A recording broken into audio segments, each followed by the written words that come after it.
திருச்சிற்றம்பலம்.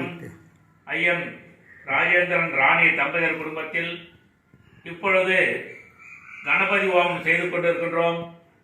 அவர்களை தாங்களுக்கு ஏதாவது குறைகள் உள்ளதா என்று கேட்டதற்கு எங்களுக்கு எந்த விதமான குறைகள் இல்லை, நல்ல விதமாக பூஜை நடந்து கொண்டிருக்கின்றது.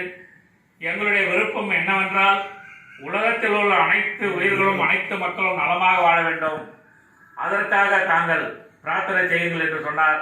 அவருடைய நல்ல எண்ணத்தை பாராட்டி உலகத்தில் உள்ள அனைத்து உயிர்களும் அனைத்து மக்களும் நலமாக வாழ வேண்டும் என்று இந்த கணபதி ஹோமம் செய்கின்ற பிரம்ம முகூர்த்தத்தில் அடியேன் பிரார்த்தனை செய்கின்றேன். எல்லாம் நீங்கள் அப்படியே சொல்லுங்க. எல்லாம் வல்ல விநாயகப் பெருமானே, சிவபெருமானே, அனைத்து தெய்வங்களே, உலகத்தில் உள்ள அனைத்து உயிர்களும் அனைத்து மக்களும் நலமாக வாழ நாங்கள் பிரார்த்தனை செய்கின்றோம். திருச்சிற்றம்பலம், தில்லையம்பலம்.